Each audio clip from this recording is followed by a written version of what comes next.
Mi, sol, la, re, fa, re, sol, do, mi, do, fa, re, sol, sol. Mi, sol, la, re, fa, re, sol, do, mi, do, fa, re, sol, sol, do. Do, mi, fa, si, re, si, mi, la, do, la, fa, re, sol, sol. Hey, hello and welcome to another episode of Talking Small Press Comics with Good evening. Steve Keeter and myself, Larned Justin. And today we are jam-packed with comics. So stick with us because we got quite a few to go through. We got too much, folks. Yeah, but don't stop.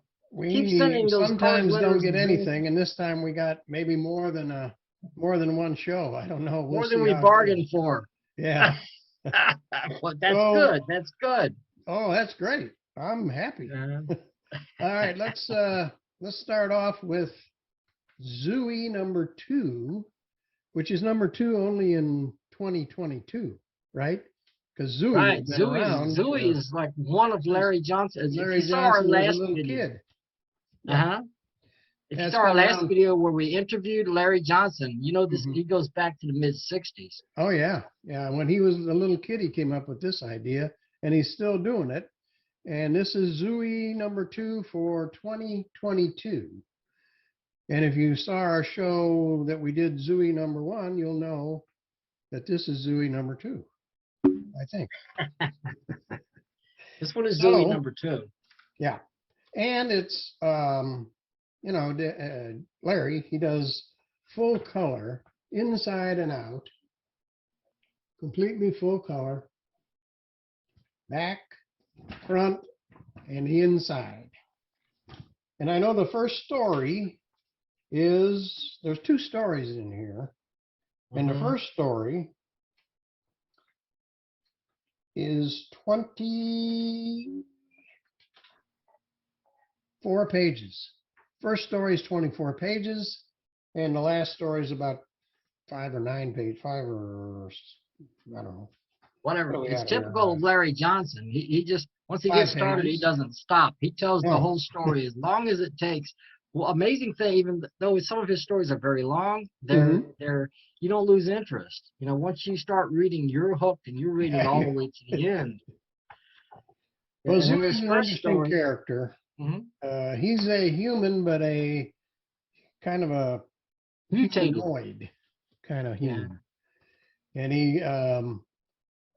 he travels to this Erlong, which is where he has kind of wound up traveling Yeah. to. And the people there kind of look like this. They're, if you can see that. Happy celebratory people. Yeah, they're, it's a village of some kind that they Yeah. all live in. And in this issue, they have visitors come.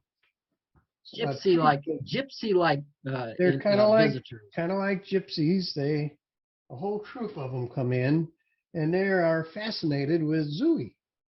They think he's great. Yeah. So they wind up. It's interesting because, you know, Zooey, Larry Johnson also does Madame Bougala, who is a gypsy. Mhm. You know, we talked about Madame Bougala and her son, Zumar, Yeah. and Gumar, as Larry pronounces it. And we have, in this story, Madame Zubala. Yeah, right Madame there. Zubala, Right and Madame Bougala clone. There she is. That's On the her. left, on the And she bottom looks there. Yep. Vaguely familiar, if you Vaguely know Larry familiar. Johnson's comics. Yeah. She's in disguise here. Yeah, as a an- little as different name. but I believe it's her. I think he intended it to be her. You think so? I think he did because she's like 200-300 years old. Yeah. She's been all over the place. And she's a magical person. She comes from a magical bunch of people. And in this story, they're well, it looks like they're like bearing gifts that will benefit people, but actually people start turning into these moth-like creatures. Yeah, they kind of look like butterflies, but I think they're moths. Yeah. And the next thing you know, they're proclaiming Zooey their ruler. And a reluctant ruler he is. He doesn't want to do it. But, he's kind of stuck there. And he has to find his way out of this. And so that's the crux of the story. But a lot of his friends here turn into these moths, and it's not good. They disappear. They fly away. So Zooey has kind of got to do something about that. He wasn't expecting that to happen. Yeah. I don't want to spoil it in. Larry Johnson has such an amazing imagination. He Stuff he comes up with. I mean, you can start by saying dreamlike, like his Horseman comic, dreamlike is surreal. But this stuff is seriously the stuff of dreams. Yeah. It's magical stuff. Yeah. And Larry does it better than anybody else. I mean, it's just really highly entertaining and imaginative stuff. The second story, he battles there's a fire god in the second story. Yeah, that was totally fire different. God. Little short story, and it may be a little older. I'm not sure. Yeah, it goes back. It almost seems like, I'm not sure about this because I've been reading Larry's comics for a long time, but it could be a remake of one of his early comics, maybe one of the ones he did before he actually started publishing his comics. I'm not sure, but it's well, maybe I'm wrong because it does say 2021, but the story is somewhere that it might have been a little older, but I don't know. I'm thinking it might be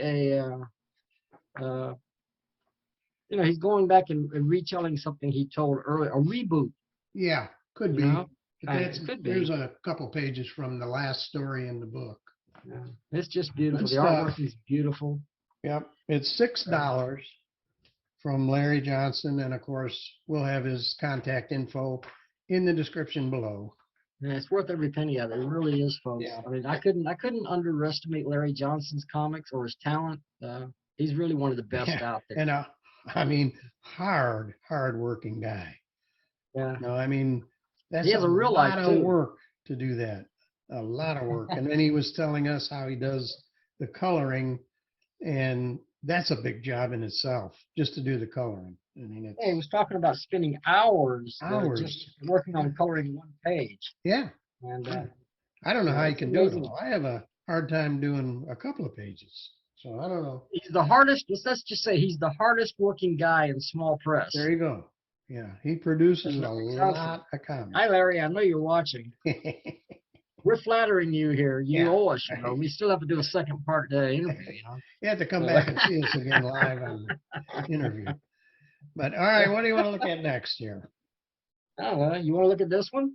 Yeah, I was reaching for the same one. Alan Sissom's Collector's Link. Collector's Link, yeah. And this is from Alan. It's a brand new comic. It says fall 2021, but really it's brand new. Brand new. Alan Sissom does this. And it's really interesting because it's got a story from a guy that in the middle here, a guy you guys may know, and his name is Steve Keeter. So I heard of that guy. Have you? Well, he's got a story in the middle, but it's from when he was how old? How old were you when you did this? It was like 1972. So 1972. I was like, so you 15, can see it's going to be hard old, to see on the screen because it's from 1972, and you can imagine what reproduction was like in 1972. Well, there was no reproduction. These are the actual pencils. This is the actual penciled artwork. Oh, okay. That you gave me. And Alan has taken the penciled artwork and made copies of it. Well, actually, I've seen him scans, but but he scanned. It's not one story. It's two stories. It's an entire issue. It's Galaxy Comics #1.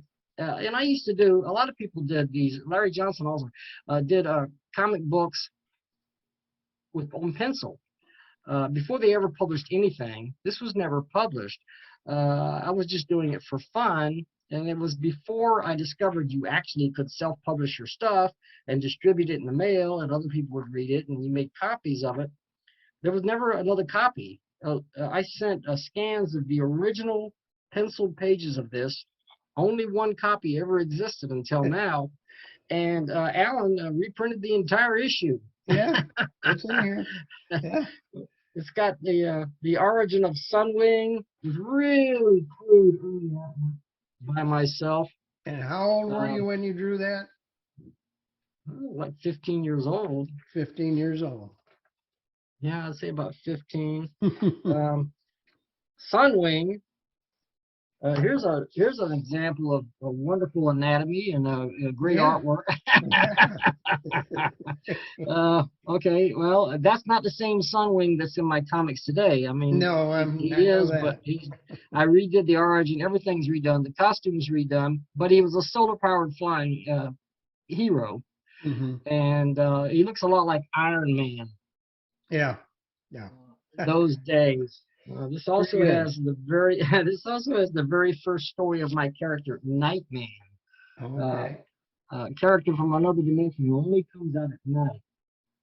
In this original story, he was a guy who was murdered, stabbed to death, and he came back. You got to move the book away from the mouth. Move the book. Can you hear me now? There you go. I'm on my laptop. This is my new laptop that my kids gave me for Christmas. Thanks, kids. Just got to remember that the microphone is here and nobody's behind the pages. Yeah. But yeah, this character continues to this day. I've changed the costume, and this was the 70s. It was kind of like the psychedelic era. So you see artwork like this. Yeah. But now that's not the only thing in this. This has got all kinds of stuff in it. It starts off with Michael Eisenfeld doing a little story right in the beginning. And it's a couple pages long. And then I have never seen Alan Sissom's artwork, but there it is. He has this story in here. Yeah. He's very talented. And it's kind of a science fiction type story, I would say. It's actually he started this saga in the UFO newsletter. He was a member of the UFO at the time. He's not right now, but he's still good friends of all of us. And but you got this little robot guy flying around. He's like a flying basketball kind of, metallic, but he doesn't know why he's here. Yeah. And he's flying around and getting into adventures and mischief. There are aliens looking for him, it appears. Yep. There were aliens who actually sent him, but he can't remember. He can't remember what his job was to be, why he's here. He says, I know my function is to be a communication link in some sort of way. So maybe he called me Link. So he's called Link. But it has something to do with space aliens, and they might be pretty good. But I got a feeling this little robot guy is going to end up on the side of the good guys. It looks that way. Yeah. The robot guy, the aliens look something like this. Yeah. Yeah, there you go. Yep. Alan is great. Alan has great talent. Like this zine here, and I've seen other things that he published, but he has a great sense of design, a great sense. He really knows how to put together an attractive zine. And I've really never seen anything from him that I really didn't enjoy a lot.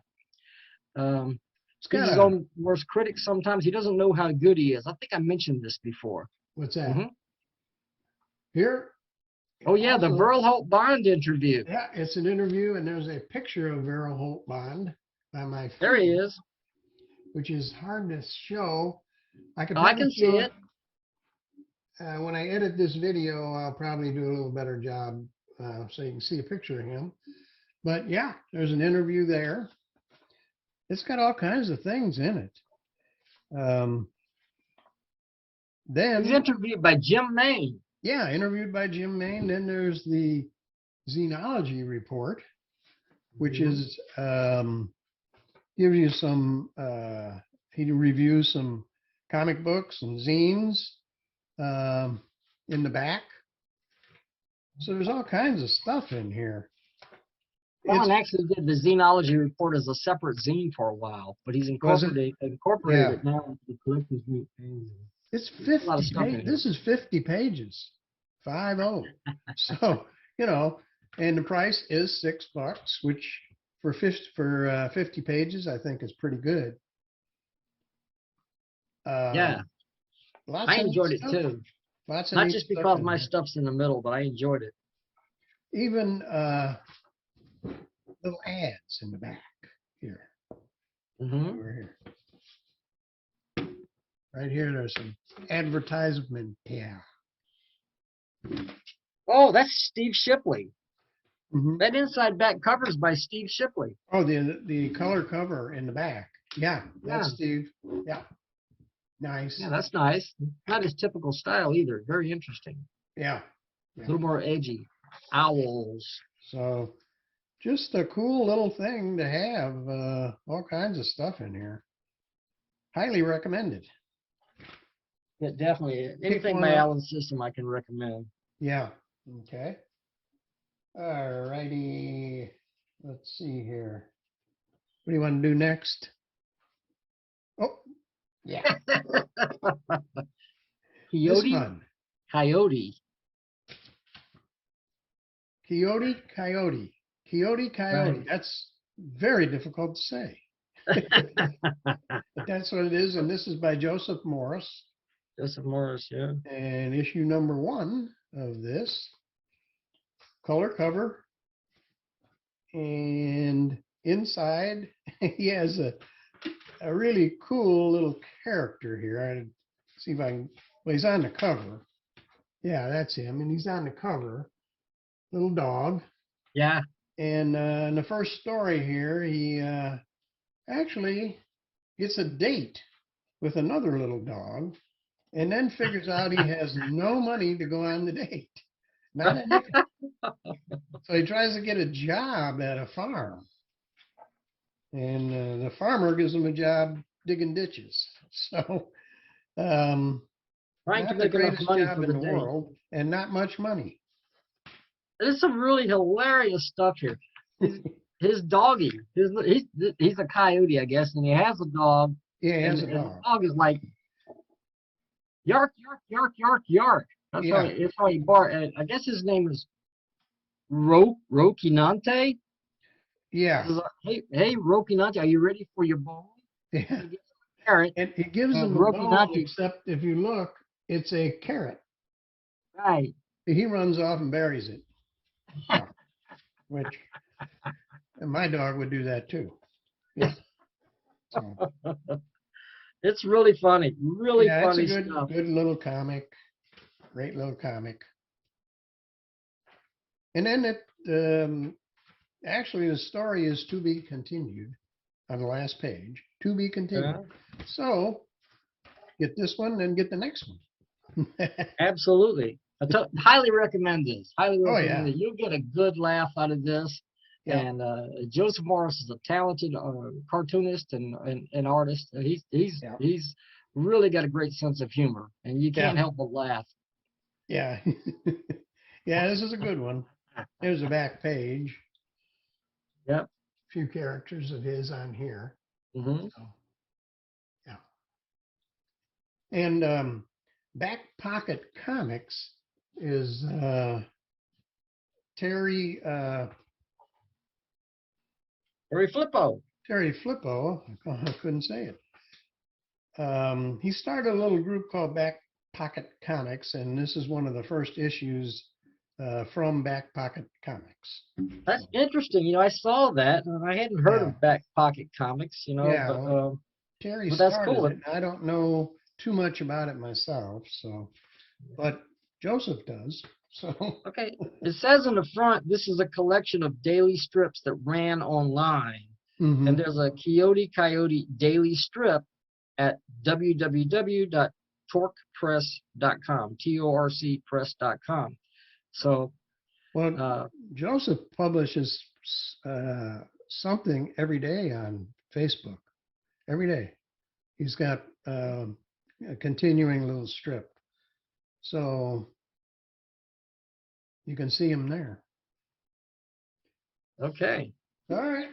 He has a lot of talent, and he's doing some stuff that I really enjoy. I was surprised because I hadn't really heard of him before, but now I'm not going to forget him. He's also applying to the UFO. He'll probably be a member of the United Fanzine organization soon.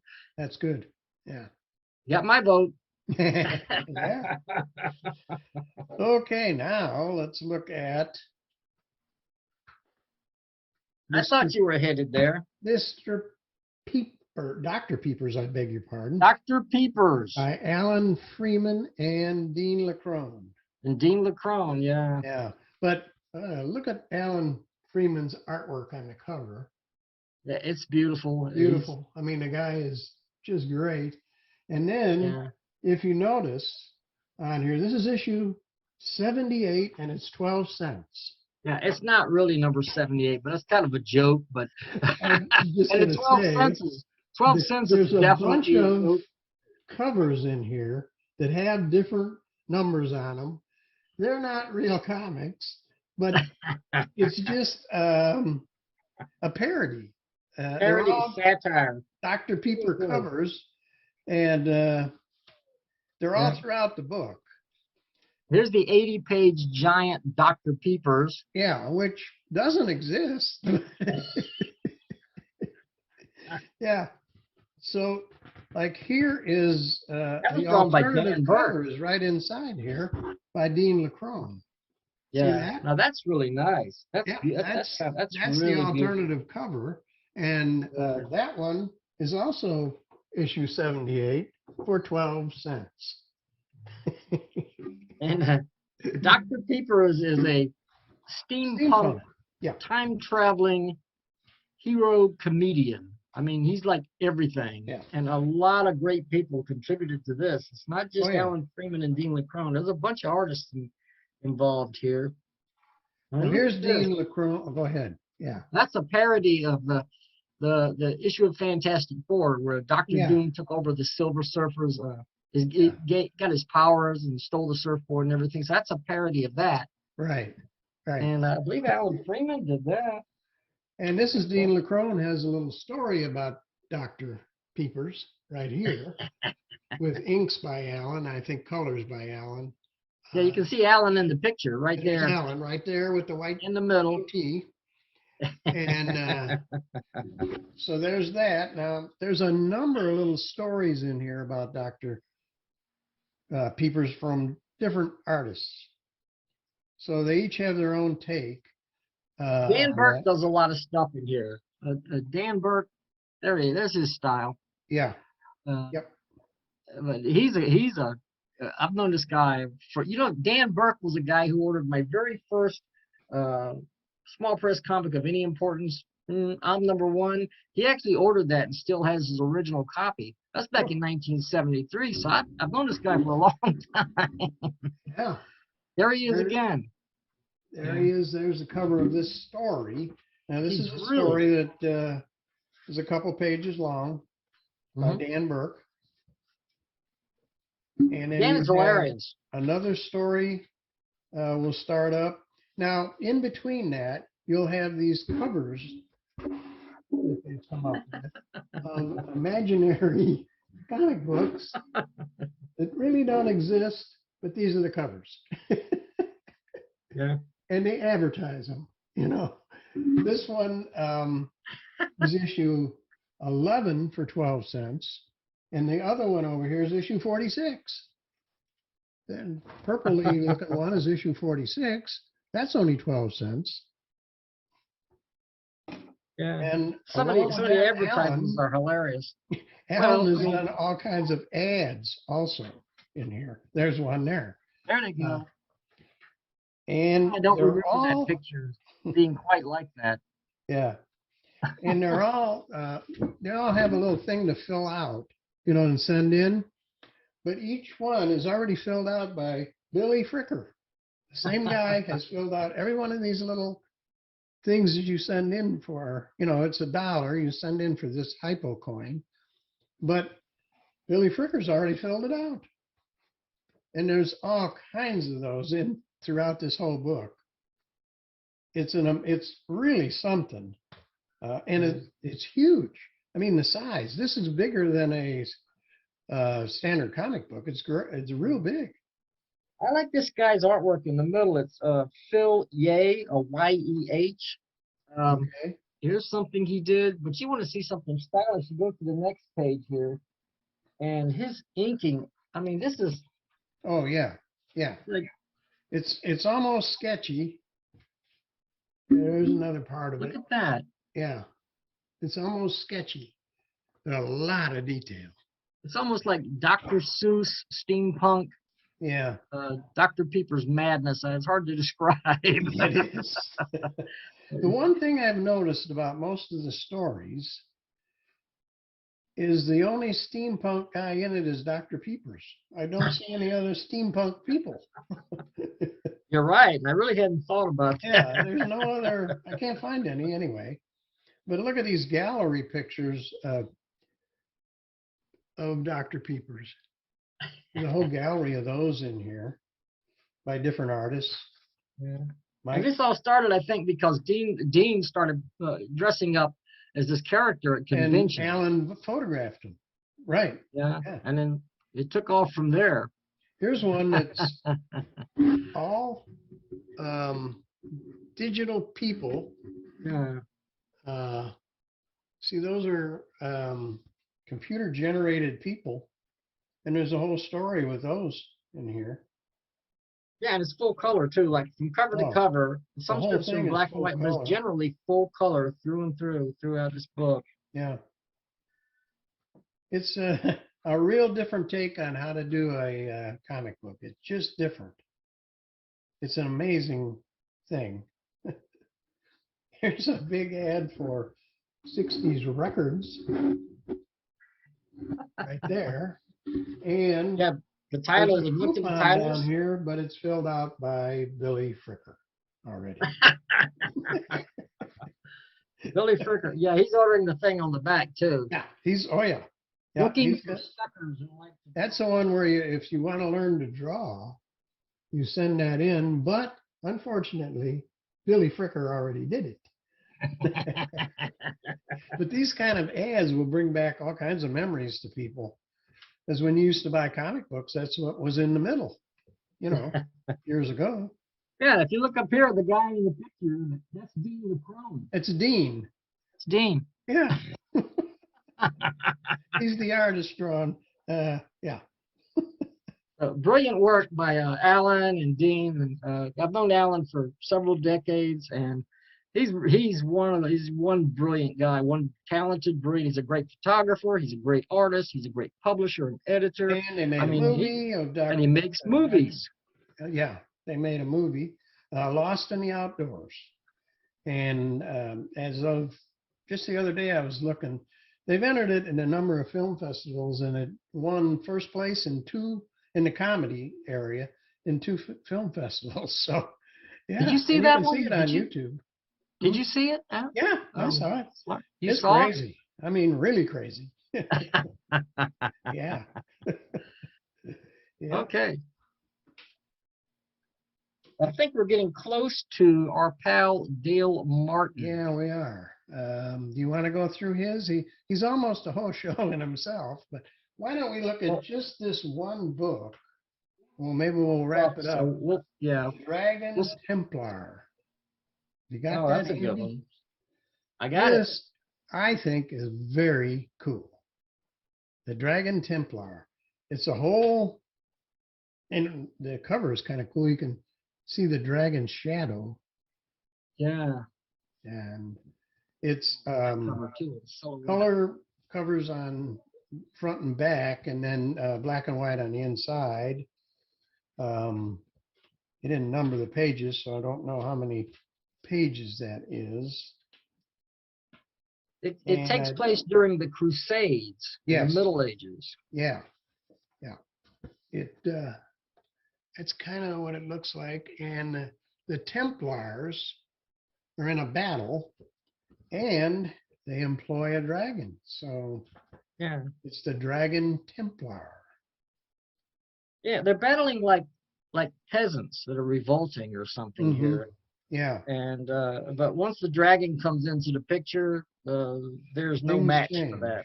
Yeah, Interesting that they do that. You know, they all, I guess, all in the name of religion, because this Yeah. was the Roman Empire, and they have a cross. This is the Crusades, and they have a dragon backing them up. yeah. So They have a dragon, and once the dragon comes in, things change. Yeah. and it's interesting. It's not you your know, typical Dale Martin No. title. I mean, it's This not like Dale Watusi, usually which does is hilarious. We love it, but He this usually is does interesting. humor, but this is serious, serious. Very well done, very good story. And The artist isn't the art. I think Dale did the writing and Brad Starnes did the artwork, apparently. no, I don't.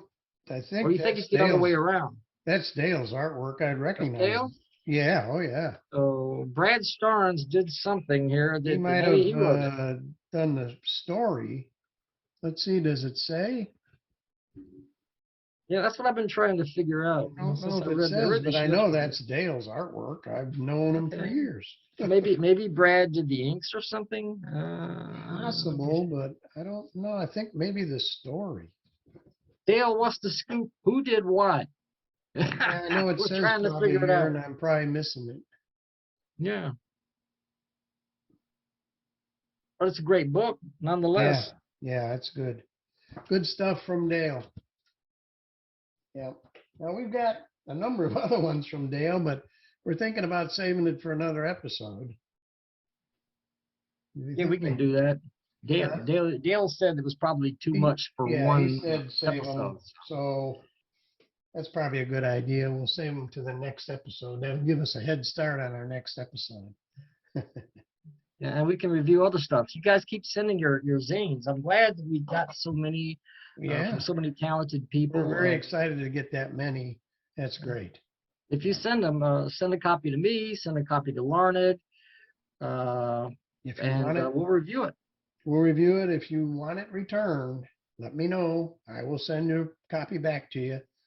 Steve and I are not in the business of collecting free comics just for free comics. So if you want it back, let me know. I'll send you mine back. And we have a genuine love for the medium. We love the stuff that you do. Yeah. We love the creativity, the spirit, the soul of small press comics.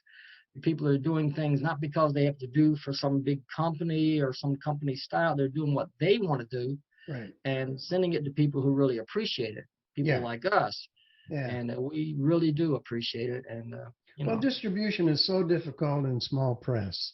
Something like we're doing helps a little, and the internet helps a little, but there's no, you're not going to get small press comics distributed in comic shops. Very, very few. We'll even think. very seldom it Yeah. has happened in the past. I left some of my small press used to be comics. you could do it a little bit, but I had some comics Yeah. in some comic shops at one time, but those shops are gone, and so this is one way you can promote your comic. And like I say, promotion in the small press is difficult, or distribution is difficult. So this might help. Or There you this go. could kill your whole career. One or the other. I've been doing it so Okay. long, I don't care anymore. I just do what I enjoy doing, and I hope Yeah. you like it. Yeah. All right, we're going to wrap things up. So we will see you in the next episode. Be sure and subscribe and hit the bell notifications, because that will tell you when our next episode is coming up. They're irregular due to the fact we don't always have comics. So hit the bell notification and it'll tell you when we're coming on. So we will see you next time. Next time.